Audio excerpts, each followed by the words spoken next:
अपने पसंदीदा शो के फुल एपिसोड देखने के लिए अभी डाउनलोड करें दंगल प्ले ऐप। बाबा रहने दे।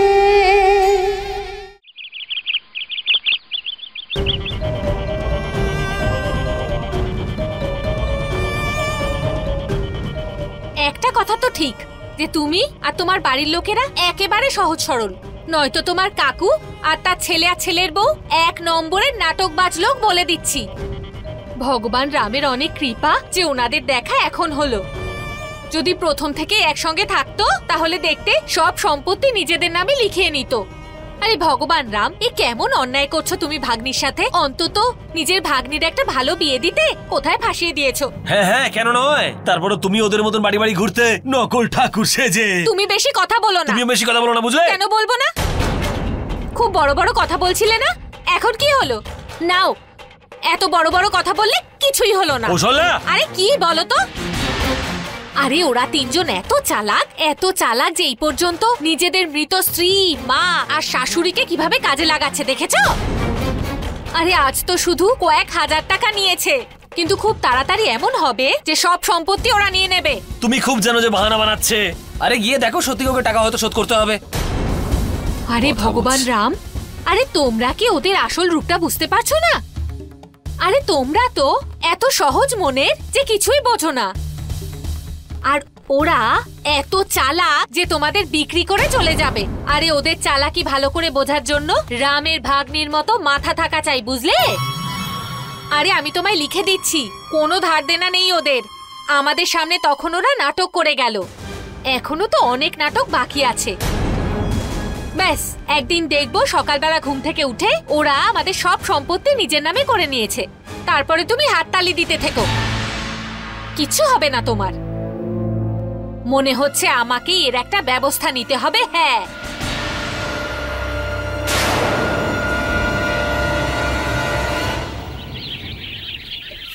जय माता दी।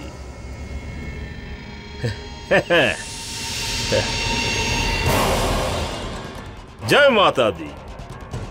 স্বপ্নেও কোনোদিন ভাবিনি মা তুই আমায় এত আরামে রাখবি। আরে মুরারি, তোর দিন পাল্টে গেছে। ঘুমতি, তুই সারা জীবন যে অপয়া ছেলেটার জন্য আমার কাছে গালাগালি খেয়েছিস, যদি বেঁচে থাকতিস তোকে সামনে বসিয়ে আমি ভজন করতাম। আরে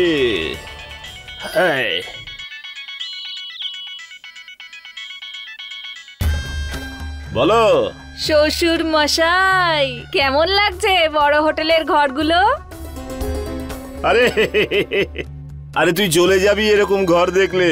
ঘর তো ভালোই, কিন্তু এখান থেকে যে দৃশ্য দেখা যাচ্ছে সেটা 10 গুণ ভালো। ঘর থেকে তাজমহল পর্যন্ত দেখা যায়। তাজমহল? তাজমহল? আরে 4-5 দিন তো থাকবোই আমি এখানে।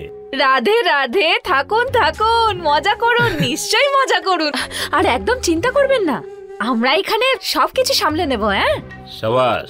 কিন্তু হ্যাঁ শ্বশুর মশাই, তার মানে এটা নয় যে আপনি সব টাকা একবারেই শেষ করে দেবেন। হ্যাঁ দেখুন, আপনার তো বয়স হয়েছে, কিন্তু রাধে রাধে মজা করার সময় তো এখন আমাদের, তাই না? হ্যাঁ চিন্তা করো না, আমাদের সুদিন তো এখন আসতে চলেছে। আরে মা লক্ষ্মী আমাদের মাথায় হাত যে রেখে দিয়েছে, টাকায় টাকা বৃষ্টি হবে।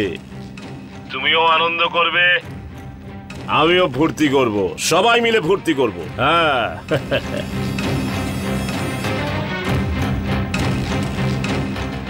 হ্যাঁ, কে? এসো এসো এসো। স্যার আপনার খাবার। আচ্ছা, পনির চিলি নিয়ে এসছো? হ্যাঁ স্যার।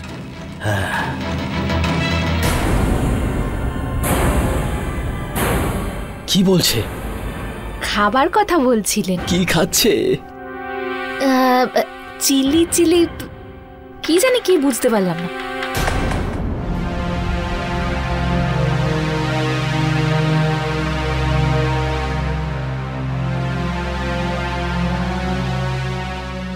আমি কি জিজ্ঞেস করতে পারি কোথায় গেছিলে তোমরা? হ্যাঁ, এবার তোমরা দুজনে মিলে কি ফোন দিয়ে আসছো শুনি? তুমি তো আর কিছু করতে পারবে না, অন্তত 1 কাপ চা তো খাইয়ে দাও সময় করে। শোনো ওর কথা, আমি ভাবছি আমাদের কি করে উন্নতি করা যায় আর তুমি তো চা খেয়ে সময়ই পাচ্ছ না। আরে তোমার নতুন দাদা বৌদি এসেছে না, ভারতীকে সেবা করতে লেগেছে। আরে ও তো নিজে ওইটুকু, তার সাথে মনটাও তো ছোট। যদি ওইটুকু মনের ভেতরে এতগুলো লোক একসঙ্গে বসবাস করে তাহলে হয়ে গেল, একটা কিছু করতেই হবে। আরে আমি তো শুধু আমাদের শত্রু কি করবে সেটা জানতে গিয়েছি। যদি আগে থেকে জানি তাহলে তৈরি থাকতে পারবো তো। আচ্ছা আচ্ছা আচ্ছা, শকুনি মামা, তাহলে কি হচ্ছে ওখানে? কি করছে ওরা? জামাই বাবু, ওরা তো ভজন কীর্তন করছে। আরে ওরা যা করছে সেগুলো সব নাটক, বুঝলি? আমার তো সম্পূর্ণ বিশ্বাস যে ওই ডাইনিটা কোনো না কোনো ভাবে আমাকে ঠিক দেখতে পেয়েছে। ব্যাস, নাটক তো ওদের রক্তে, শুরু করে দিয়েছে আর কি। ধন্যবাদ তোমাকে ভগবান, ধন্যবাদ। কাউকে একজনকে তো পাঠিয়েছো যে ওর থেকে 2 কদম এগিয়ে ভাবতে পারে।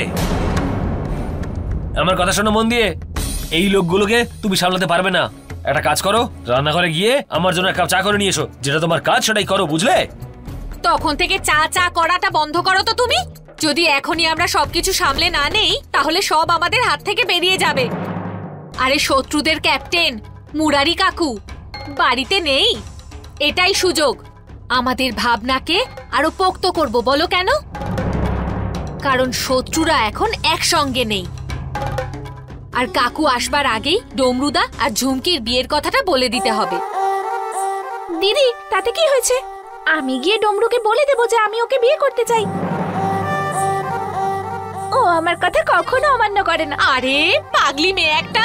আরে ভগবান রাম, ওর মাথায় কিছু বুদ্ধি দিয়েছো নাকি এমনি ফাঁকা মাথায় পাঠিয়ে দিয়েছো?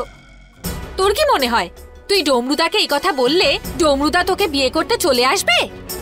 বোকা মেয়ে, তোকে আর ডমরুদাকে তো শুধু মণ্ডপে দাঁড়িয়ে থাকতে হবে, বাকি সব কাজ মা আর বাবাকে করতে হবে।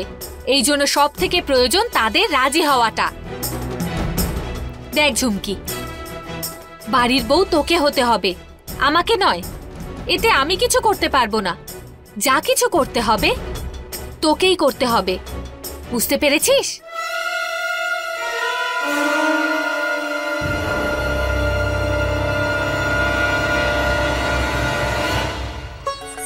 এত মোটা মোটা আলু কেন কেটেছিস? ছোট করে কাট, তাড়াতাড়ি সিদ্ধ হয়ে যাবে।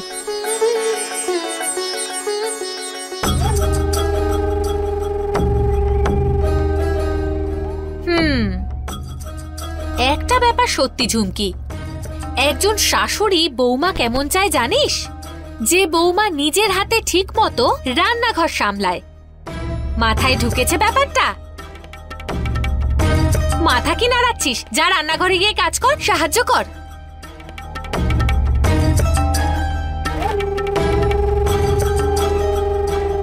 মা, সকাল হতে না হতেই কাজ শুরু করে দাও তুমি। আচ্ছা তুমি বলো না, এটা কি তোমার বয়স কাজ করার? নয়তো দাও, আমাকে দাও। আরে আরে নিজের বাড়িতে তো নিজেই কাজ করব। আর তুমি তো আমাদের অতিথি, তোমাকে দিয়ে কেন কাজ করাবো? অতিথি? অতিথি আবার কি? এতদিন ধরে আমি এই বাড়িতে থাকছি, তাই না? তোমার আর এই বাড়ির নিজের লোক আমি।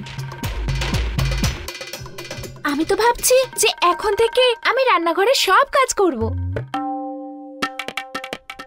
আমি থাকতে যদি তুমি এত কাজ করো না, ভগবান ক্ষমা করবেন না আমাকে। আরে কোনো ব্যাপার না, আমি করে নেব। আমি করব বলছি তো, তুমি শুধু দেখো আমি কেমন কাজ করি, একদম ঝকমক ঝকমক আর ফটাফট। হ্যাঁ হ্যাঁ আমি জানি, কিন্তু কোনো দরকার নেই, আমি করে নেব। আমি করব বলছি তো। আরে না বাবা, তুমি ছাড়ো, আমি করছি। আমি বললাম না ছাড়ো। দেখো উফ, আমি করব বলছি। ছাড়ো, আমি করব। ছাড়ো ছাড়ো না,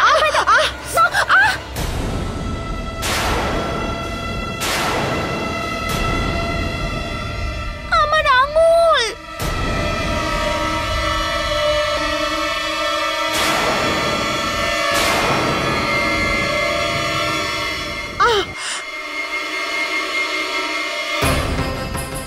মা, তোমার কেটেছে?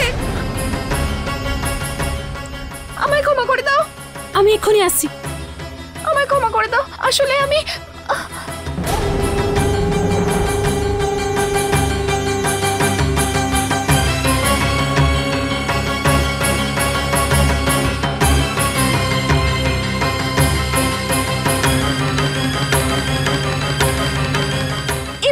এবার তো আমি তোমায় কোনো কাজ করতেই দেব না। তুমি তুমি তুমি বসো, আমি করছি। আমি সব কেটেও নেব আর বানিয়েও নেব। আরে রাখো, বিনা করে দেবে। তুমি আমাকে পারবে করতে না দাও না। করতে। কেন মা? তুমি ক্ষমা করবে না আমাকে? যদি তুমি আমায় ক্ষমা না করো না তাহলে আমি কাঁদবো।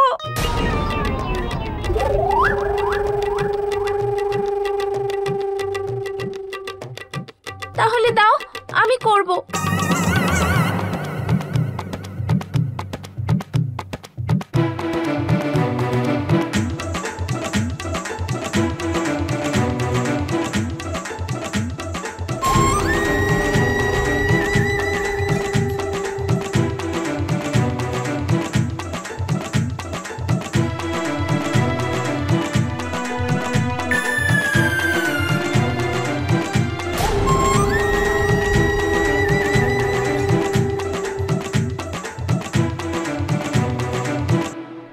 ঝুমকি, তুমি এগুলো কাটতে জানো না?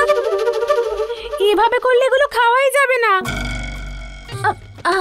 আসলে আমার গ্রামে ঢেঁড়স এভাবেই কাটে, আর তাতে স্বাদ খুব ভালো হয়। হ্যাঁ, খুব ভালো খেতে হয়।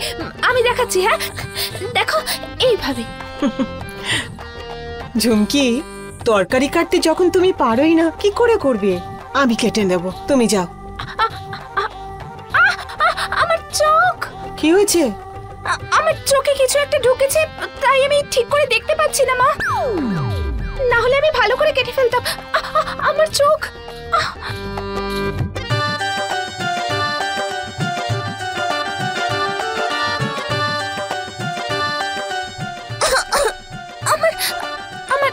আমার গলায় কিছু একটা হচ্ছে, একদম শুকিয়ে গেছে। একটু জল খেয়ে আসছি। হ্যাঁ, এক্ষুনি আসছি।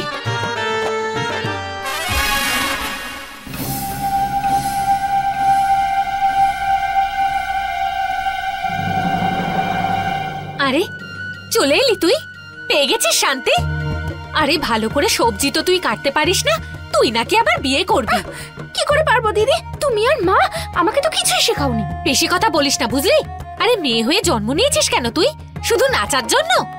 আরে তুই নাচার সাথে সাথে যদি একটু কাজকর্ম শিখে নিতিস না, তাহলে তোরই ভালো হতো। ধর এটা, চা বানিয়েছি আমি ভালো করে। দয়া করে গিয়ে এবার চাটা খাইয়ে আয় ভালোবেসে। আর কোনো গন্ডগোল করবি না তো?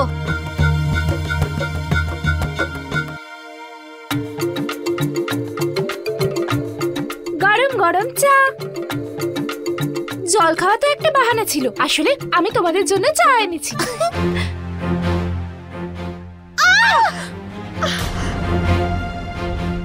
মা, মা কি করলে? মা, এসব কি? এসব তুমি কেন করছো? আমি বলেছি না আমি করে নেব। যা কিছু কাজ করতে আসো, কিছু না কিছু গড়বড় তুমি করবেই। তুমি বিনা তরকারিটা কাট। ওই ওই ওই আসলে। আরে ভগবান রাম, কোন ভুলে শাস্তি দিচ্ছ নিজের ভাগ্নিকে, যে এই জন্মে এই মেয়েটাকে আমার বোন করে পাঠিয়েছো।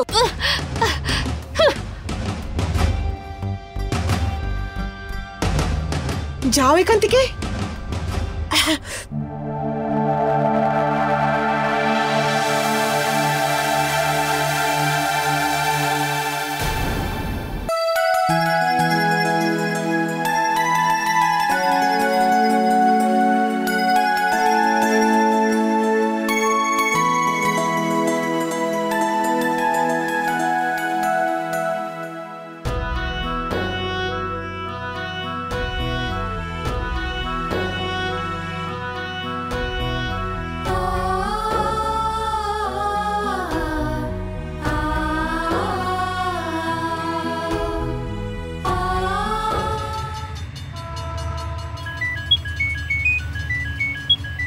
এই চা নিন, চা নিন, চা নিন, চা নিন, চা খান, চা নিন।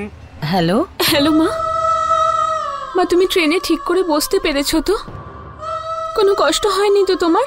না রে মা, আমি খুব ভালোভাবেই আছি, তুই চিন্তা করিস না। সাবধানে যাবে মা। হ্যাঁ, ট্রেনে আর লোকজন আছে তো? নিজের খেয়াল রাখবে তুমি। ভারতী, কি হয়েছে মা? তোর গলাটা এরকম কেন শোনাচ্ছে?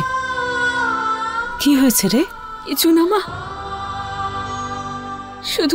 শুধু তোমাকে ছেড়ে একদম ভালো লাগছে না।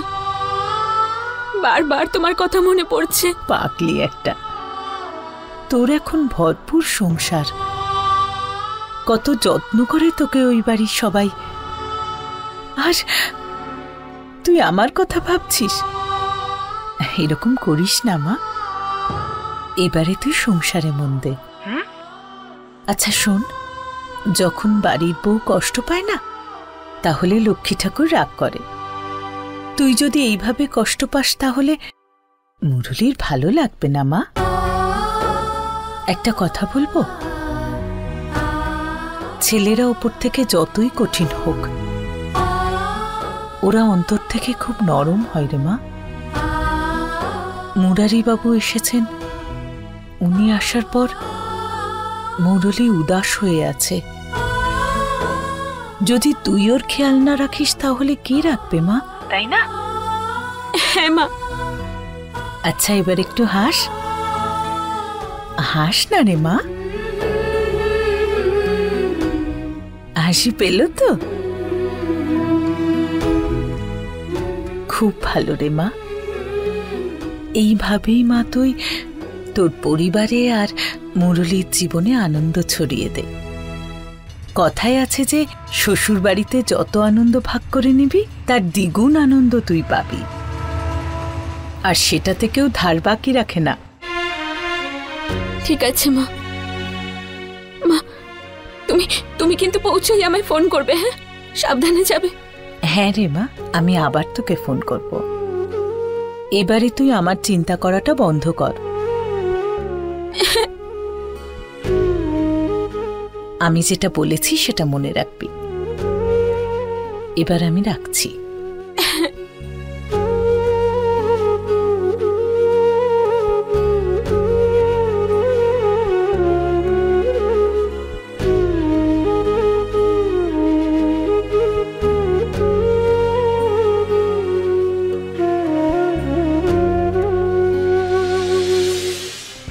এতে আমার কোনো ভুল হয়নি। সবকিছু তোমরা দুজন ঠিক করো, আর আমাকে একটা কাঠ পুতুলের মতো এইসব করে যেতে হয়। সেই জন্য হয়েছে এইসব। যদি আমার হাতে থাকতো না তাহলে এইসব কিছু হতো না। মা হয়তো এখন আমাকে বৌমা বৌমা বলে ডাকতেন। আরে বাহ, এদিকে দেখি, মুখটা তো দেখা। হ্যাঁ দেখ তো, কত বুদ্ধি ঝরে পড়ছে। আরে তোর কথা যদি চলতাম না, তাহলে এতদিনে আমরা দুজন আলাদা হয়ে নিজের গ্রামে চলে যেতাম, বুঝতে পারলি? তুমিও না দিদি, সবসময় আমাকে অপমান করো। তুমি আমার মূল্যই জানো না। এবার দেখো আমি কি চমৎকার করি, কিন্তু তুমি আমার রাস্তায় এসো না। আমি ডমরুকে পটাবো। আবার একই কথা কেন বলছিস? কতবার তোকে বলেছি ডমরুদাকে নয়, পরিবারের সবাইকে পটাতে হবে। বোকা মেয়ে। দিদি তুমি হয়তো ভুলে যাচ্ছ, এবারে দোল খেলতে যাওয়ার জন্য আমি ডমরুকে রাজি করিয়েছিলাম, আর ডমরু সারা বাড়িকে। আর এইবারও সেটাই হবে। প্রথমে আমি ডমরুর সাথে একটা সম্পর্ক করব, আর তারপর ডমরু নিজের চমৎকার দেখাবে। এবার দেখে নিও দিদি, কিচ্ছু গন্ডগোল হবে না। যা হবে ঠিক হবে, একদম চকমক চকমক।